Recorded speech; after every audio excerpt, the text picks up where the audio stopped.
होते हैं जो हमारे गली कूचों में पानी के जो खड्डे बने हुए होते हैं जिसमें गंदा पानी, टैप वाटर, नाली का पानी। पूछूंगा कि जैसे डेंगू होता है तो वाइट सेल ही क्यों गिरते हैं। अस्सलामुअलैकुम, वेलकम टू माय चैनल। तो भाइयों, आज का व्लॉग कुछ खास होने जा रहा है। खास होने का क्या रीज़न है कि आज हम बात करेंगे मेडिकल पॉइंट व्यू पे। तो हमारे साथ हैं डॉक्टर अब्दुल रहमान। अस्सलाम वालेकुम सर, कैसे हैं आप? ठीक है, कैसे हैं अयाज साहब? जी सर, अल्लाह का शुक्र है। तो आज हम बात करेंगे फीवर पे। आजकल इतना फीवर जो है क्यों वायरल चल रहा है, तो बात करेंगे डॉक्टर अब्दुल रहमान से और इनसे पूछेंगे कि ख़ास तौर कराची में ही क्यों इतना फीवर चल रहा है और वायरल चल रहा है। तो सर आप ज़रा हमारे व्यूवर्स को बताएं। अयाज, फीवर के अलावा भी जो है ना, मलेरिया भी आजकल बहुत ज़्यादा चल रहा है कराची में। डेंगू भी बहुत ज़्यादा चल रहा है। वायरल फीवर भी बहुत ज़्यादा चल रहा है। वायरल फीवर के साथ जो पेशेंट हमारे पास आ रहा है वो टॉन्सिलाइटिस के साथ आ रहा है, जिसको माउथ अल्सर्स है। अच्छा। वो शिकायत यही कर रहा है कि सर मेरे जो है ना मुंह का जायका तब्दील हुआ है, मेरा जो है खाना निकलते वक्त मुझे ऐसा लगता है कि मेरा खाना कहीं अटक रहा है या फंस रहा है, और मुझे कपकपी के साथ, शिवरिंग के साथ फीवर आ रहा है। ठीक है, तो ये अलामत जब हमें बता रहा होता है तो हम सस्पेक्ट करते हैं, डिफरेंशियल डायग्नोसिस निकालते हैं कि आया कि ये वायरल फीवर है, आया कि इसको डेंगू है या मलेरिया है। 90% टू 85% पेशेंट्स हमारे पास डेंगू पॉजिटिव निकलते हैं, जिसमें से 15 से 20% हमारे पास मलेरिया पॉजिटिव निकलते हैं।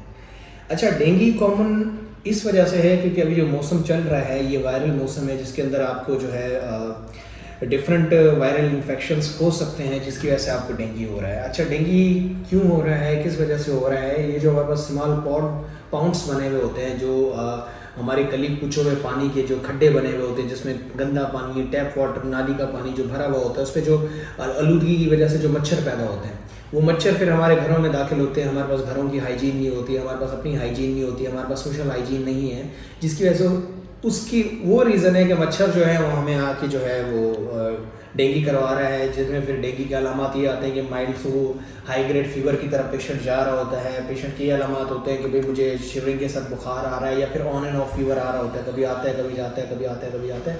हाँ, ये भी चीज़ हो सकती है कि डेंगू सीवियर कॉम्प्लिकेशंस अयाज करवा सकता है। बिल्कुल सर, मैं सिर्फ ये पूछूंगा कि जैसे डेंगू होता है तो वाइट सेल ही क्यों गिरते हैं। जी, डेंगू के अंदर मोस्टली जो अलामत होते हैं, आप अगर सीबीसी करवाएंगे तो उसमें प्लेटलेट्स जो होते हैं वो ड्रॉप हुए हुए होते हैं पेशेंट के। रियरली जो हमने देखा है, प्लेटलेट्स 10,000 की रेंज में अगर जा रहे हैं या 15,000 की रेंज में अगर जा रहे हैं या 10,000 से भी नीचे जा रहे हैं, डी रेंज होते जा रहे हैं, तो हम उसको फ़ौरन जो है प्लेटलेट्स ट्रांसफ्यूज़ करवाते हैं। हमारे पास ट्रांसफ्यूज बैग अवेलेबल होते हैं जो हम लेबॉर्ट्री से अरेंज करवा के पेशेंट को ट्रांसफ्यूज़ करवाते हैं, क्योंकि प्लेटलेट्स का डी रेंज होने की जो अलामत है वो यही है कि या तो पेशेंट को ब्लीडिंग होना शुरू हो जाएगी, आया कि वो ब्लीडिंग पखाने वाली जगह से हो या फिर मुंह से हो। ठीक है, हम again and again multiple time से आके जब पेशेंट से हिस्ट्री कलेक्ट कर रहे होते हैं तो हम उससे यही पूछते हैं कि आया कि आपको ब्लीडिंग तो नहीं हो रही, आया कि आपको कहीं से खून तो नहीं आ रहा। अगर आपको खून आएगा तो हम अपने सबसे पहले बताएंगे। ठीक है, उसके अलावा हम उसकी जनरलाइज जो हिस्ट्री होती है, वीकनेस है, जनरलाइज वीकनेस है, लेथार्जिक है, खाना खा रहा है नहीं खा रहा। अमूमन डेंगू के अंदर पेशेंट ये भी बताता है कि डॉक्टर साहब मैं अगर एक बूंद पानी का पी भी रहा हूँ या एक बूंद पानी का पी भी रहा हूँ तो मुझे फ़ौरन से उल्टी आती है। अच्छा, ये अलामत में मिक्स में हमने ये भी देखा है कि डेंगू के साथ साथ पेशेंट एच पाइलोरी के साथ भी प्रेजेंट करता है, जो एक स्टमक का एक इशू है जो गैस्ट्रिक के अंदर आ जाता है, जिसमें जो है मैदे के अंदर जरासीम होता है, जिसकी वजह से वो ये सारे वोमिटिंग वाले अलामत, नौजिया वाले अलामत करवा रहा होता है। अच्छा, तो सर जैसे मैंने ये भी देखा है कि बिल्कुल ही नीचे भी प्लेटलेट्स गिरते हैं, जैसे 2000 तक आ जाते हैं। उसके बाद अगर हम ट्रांसफ्यूज भी करते हैं तो फिर भी ऊपर नहीं आते, तो और पेशेंट को कहीं से ब्लीड भी नहीं हो रहा, तो उसके बारे में आपका क्या कहना है? अच्छा, ये जो सवाल आपने किया है, इसी के सवाल से रिलेटेड हमारे पास अभी आईसीयू में एक पेशेंट अवेलेबल है जिनका हमने जब प्लेटलेट काउंट देखा तो वो जस्ट 2000 था। अच्छा। पेशेंट की एज 30 साल है, आया कि उसके अंदर कोई ये ब्लीडिंग वाले सिम्टम्स नहीं आए अल्हम्दुलिल्लाह।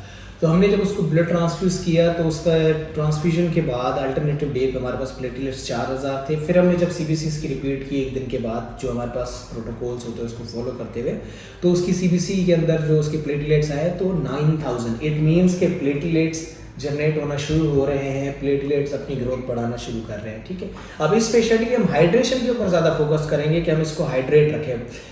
1500 ml जो है हमें 24 आवर्स के अंदर इसको हाइड्रेशन में एनी हाउ देना है। प्लस में हम पेशेंट को ये काउंसिल करते हैं कि आप जितना हो सकता है उतना ज़्यादा पानी पिए। अच्छा, एक एज हमारे पास एक मिथ भी है, हमने भी बीइंग अ डॉक्टर ये ट्राई किया है कि जो पपीते के पत्ते होते हैं, बिल्कुल बिल्कुल जी, हमारे पास सिर्फ रीप्लेट आता है। रीप्लेट थोड़ा स्लोली जो है ना प्लेटलेट्स को बढ़ाता है। हमने ट्रायल ये अपनी आंखों से देखा भी है और ट्रायल पेशेंट के ऊपर किया भी है। जब हमने वो एडवाइस किया कि भाई आप पपीते के कच्चे पपीते के जो पत्ते होते हैं उनके पानी बना के अगर आप 2 बोतल एटलीस्ट एक दिन में पेशेंट को पिला रहे हो, तो उसके बाद भी हमने ये रिजल्ट्स देखे हैं कि इनके जो प्लेटलेट्स हैं वो आराम से इजीली जंप कर गए।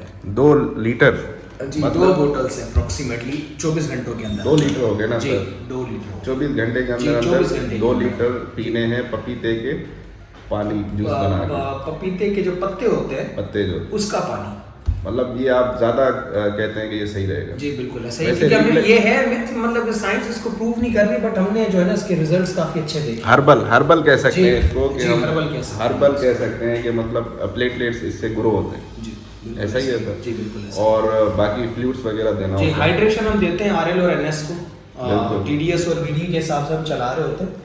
प्लस में हम उसके वाइटल्स को भी मॉनिटर कर रहे होते हैं, हम उसका ओवल एब्डोमिनल अल्ट्रासाउंड भी प्लान करते हैं। इन केस सर, सॉरी मैं आपकी बात काट रहा हूँ, इन केस अगर पेशेंट कहीं से ब्लीड कर रहा है, जी, फर्ज करें एनल ब्लीड कर रहा है या ओरल ब्लीड कर रहा है, तो उसके लिए हमें क्या करना चाहिए? अच्छा देखें आयाज एनल अगर ब्लीड कर रहा है ना, तो ज़रूरी नहीं है कि वो प्लेटलेट्स लो होने की वजह से भी ब्लीड करे, आया कि वो पेशेंट डेंगू पॉजिटिव हो, लेकिन हमें अल्टरनेटिव फेज ये भी देखना है कि इसको कोई हेमरॉइड्स तो नहीं है, इसको कोई पाइल्स तो नहीं है, इसको कोई एनल फिशर तो नहीं है, उसकी वजह से भी फ्रेश ब्लीडिंग आ रही होती है, ठीक है। अच्छा। तो प्रोटोकॉल जो है प्लेटलेट्स के देते हुए साथ साथ हम जो है ना डीआरई की तरफ भी जाएंगे। हम अपने जो है सर्जन से कंसल्ट करेंगे, उनसे रिव्यू लेंगे और उनकी पेशेंट की डीआरई करवाएंगे। आया कि वो हमें जो है ना फिर नोट बना के देंगे कि patient having piles, haemorrhoids, fissures और नॉट।